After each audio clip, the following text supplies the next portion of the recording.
Permintaan terakhir Kapten Andi ke istri dan anak sebelum pesawat ATR jatuh. Doakan happy landing.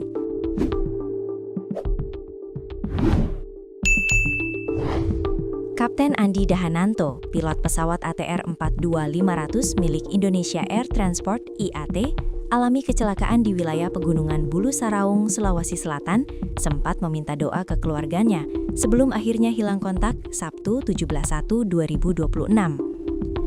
Permintaan doa itu disampaikan Kapten Andi melalui panggilan video call dengan istri dan anak-anaknya pada Sabtu 17/1/2026 pagi sekitar pukul 8 WIB sebelum keberangkatan dari Yogyakarta.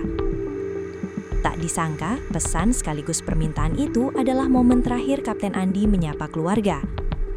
Pesan terakhir beliau hanya doakan happy landing.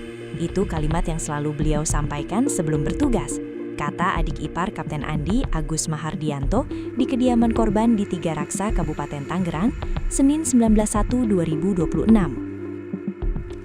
Agus mengatakan hingga waktu pesawat seharusnya mendarat sekitar pukul 13.17 WIB, komunikasi tidak kunjung terjadi. Pihak Indonesia Air Transport kemudian mengabarkan kepada keluarga bahwa pesawat hilang kontak sekitar pukul 15 WIB. Sejak itu, kekhawatiran kami mulai muncul karena dalam dunia penerbangan, kondisi lost contact bukan hal yang biasa, ujarnya. Meski melihat kondisi puing pesawat yang ditemukan tim SAR cukup memprihatinkan, keluarga masih berharap adanya mujizat. Harapan kami saat ini tidak lain adalah mujizat dari Allah SWT. Kami tetap berdoa dan berharap yang terbaik, kata Agus. Agus mengatakan almarhum telah menekuni dunia penerbangan sejak awal 1990-an dan dikenal konsisten menjalani kariernya di satu perusahaan. Beliau sudah berkarir sejak awal 1990-an dan setia di satu perusahaan meskipun sempat mendapat berbagai tawaran dari maskapai lain.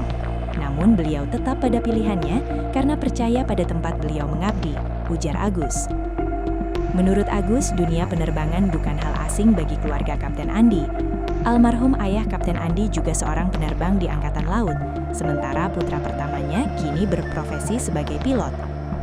Dunia penerbangan memang sudah menjadi bagian dari keluarga kami, dan itu menjadi kebanggaan tersendiri, katanya. Di mata keluarga, Kapten Andi dikenal sebagai kepala keluarga yang tegas, tetapi juga humoris dan penuh perhatian.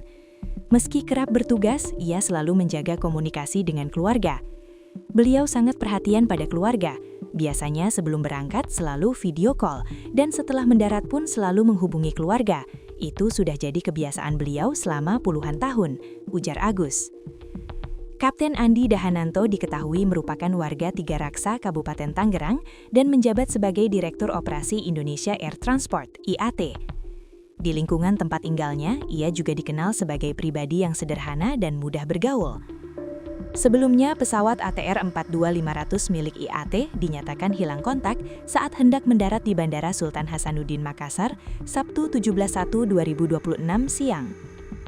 Pesawat tersebut mengangkut 10 orang, terdiri dari 7 kru dan 3 penumpang yang merupakan pegawai Kementerian Kelautan dan Perikanan, KKP. Hingga kini, tim SAR gabungan telah mengevakuasi 2 jenazah dari lokasi kejadian.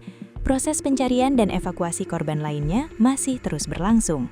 Sidik jari jadi bukti kondisi jasad Florencia pramugari pesawat yang jatuh. Kondisi jasad Florencia Lolita Wibisono, pramugari pesawat kecelakaan di Pangkep saat berada di Makassar terungkap. Florencia Lolita Wibisono adalah korban kedua teridentifikasi. Wanita usia 33 tahun, merupakan korban kedua yang ditemukan di lereng Gunung Bulu Saraung. Jasad Florencia masih berada di posko antemortem Bidokes Polda Sulawesi Selatan, Jalan Kumala, Kecamatan Tamalate, Kota Makassar. Kapolda Sulsel Irjen Pol Juhandani Raharjopuro sedang menyiapkan proses penyerahan jenazah kepada keluarga korban. Pihaknya masih menghubungi keluarga Florencia Lolita Wibisono. Saat ini terhadap satu korban tindakan lebih lanjut kami masih berkoordinasi dengan pihak keluarga terkait akan penyerahan lebih lanjut, jelas Kapolda Sulsel Irjen Pol Juhandani Raharjopuro dalam konferensi pers di Bidokes Polda Sulsel pada Rabu 21 Januari 2026 pukul 11.30 WITA. Irjen Pol Juhandani menyebut korban akan diserahkan Basarnas ke keluarga. Penyerahan korban leading sektor dari Basarnas. Sudah disimpulkan korban teridentifikasi Florencia Lolita Wibisono, sambungnya. Kepala Pusat Identifikasi atau Kapusinden Bareskrim Polri, Brigjen Pol Masyudi menjelaskan proses identifikasi. Kedatangan jenazah berjenis kelamin perempuan ini disebutnya masih bagus, sehingga papillary ridges, merujuk garis-garis menonjol pada jari, sehingga kami langsung ambil sidik jari dengan peralatan yang kami miliki bisa membaca identitas bersangkutan, kata Brigjen Pol Masyudi dalam konferensi pers di Bidokes Polda Sulsel pada Rabu 21 Januari 2026 pukul 11.30 WITA. Dijelaskan, pembuktian dilanjutkan dengan mengambil sampel pembanding, sidik jari jempol tangan kiri korban dibandingkan dengan data miliki tim. Tetapi untuk buktikan secara sains, kami melakukan pembandingan, yaitu mengambil sidik jari jempol tangan kiri dan pembandingan dengan data pembanding. Sebagaimana disampaikan, misalnya sidik jari pada postmortem dan sidik jari pembanding, kami bisa meyakini secara keilmuan yang bersangkutan Florencia Lolita Wibisono. Kami yakin seyakin-yakinnya secara keilmuan yang bersangkutan, lanjutnya. Florencia Lolita Wibisono beralamat Owak Tower, A Unit 216 Pulau Gadung, Jakarta Timur. Florencia akrab disapa Olen itu kini berusia 33 tahun. Ia merupakan anak bungsu dari 6 bersaudara. Olen diketahui baru sekitar 3 bulan bertugas di pesawat ATR 42500 milik Air Indonesia Transport. Kira-kira baru 3 bulan dia kerja di pesawat itu, ujar Ramos, anggota keluarga Florencia. Sebelum bergabung dengan IAT, Florencia menghabiskan sebagian besar kariernya sebagai pramugari di maskapai Lion Air selama kurang lebih 13-14 tahun. Tak hanya berpengalaman sebagai pramugari, Olen juga dipercaya jadi trainer bagi awak kabin. Ia kerap membina dan mendampingi kru junior. Dia juga jadi trainer untuk pramugari yang baru, bisa dibilang seperti HRD.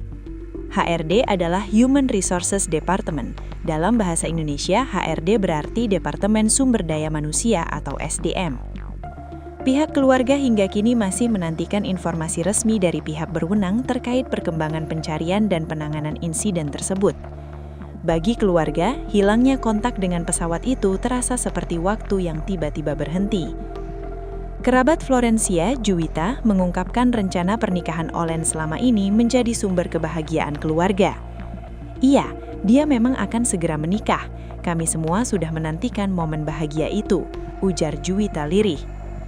Beberapa jam sebelum kejadian, Olen masih sempat membagikan potongan kesehariannya di media sosial. Hal senada disampaikan Yanti, 46 tahun, anggota keluarga lainnya, saat ditemui di rumah keluarga korban di Tondano, Kabupaten Minahasa, Minggu 19 Januari 2026. Kami dengar sudah ada rencana menikah, tapi belum tahu kapan, rencananya secepatnya, kata Yanti. Menurutnya, calon pasangan Florencia berprofesi sebagai seorang pilot di salah satu maskapai penerbangan. Kami tetap berharap Olen bisa segera ditemukan, ucap Yanti.